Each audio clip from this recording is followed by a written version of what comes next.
Bianca. Nag-pink and purple ako kasi favorite colors ni Grace.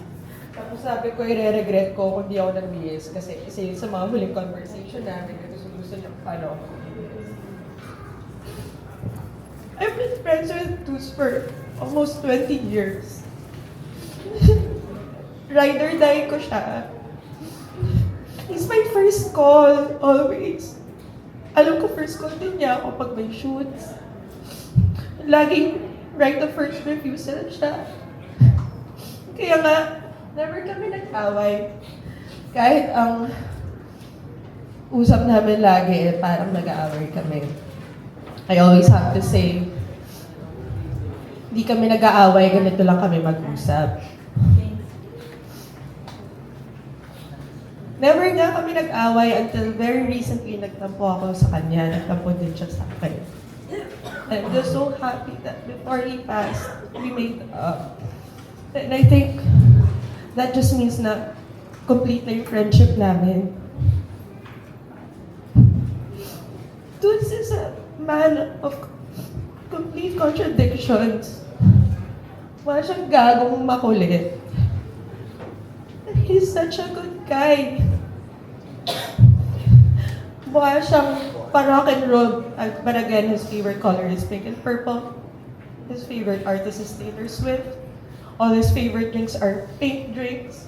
The sweetest drinks, only ladies drinks. He doesn't drink, he doesn't do drugs. Girls always feel safe with him. That's the number one. I know that no matter what happens, he will always be there for me. Any time of day, any call. Wala nang pleasantries, walang hi. Oh, ano, busy ka, may gagawin ka. Hindi ko nga nasabi sa kanya na one day kakasal ako. He's definitely one of my bridesmen. Kaya wag mo na akong bisitahin pag one day kinasal na lang ako. Magpakita ka doon because of course you'll have a slot.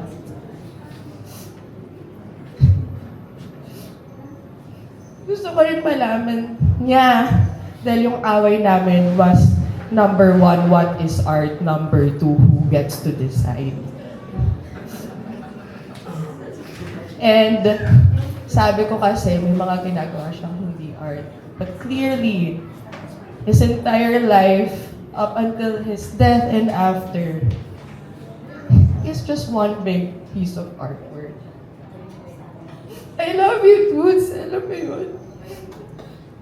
And lagi ko sinasabi na you're a decade older than me at tanda mo, but really, you're so young and you left us too soon.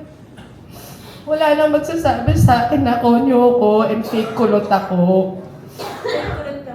Pero hindi ako fake kulot. No-confirm ko lang. I met so many amazing people. Ang dami naming friends dito. Through him. And yung mga friends niya, kahit hindi namin lagi nakita, ako hindi niya ako lagi nakita. Alam namin na hindi namin kasi kailangan magkita eh. At yung mga forever friendships. And kaya tumasakit sa akin kasi I've never lost anyone this important in my life. I guess that's my luck. Not until I'm this old, not until I'm 37, did I ever lose someone this important. And in the beginning, I didn't even know how to grieve him. I still don't understand this. Because I believe he's one of the immortals that he'll live forever. That he'll outlive everyone just because he's done so much and we expected him to do so much more. But I guess it's up to us to continue everything else and he will live through his children. I love you, Toots. Goodbye.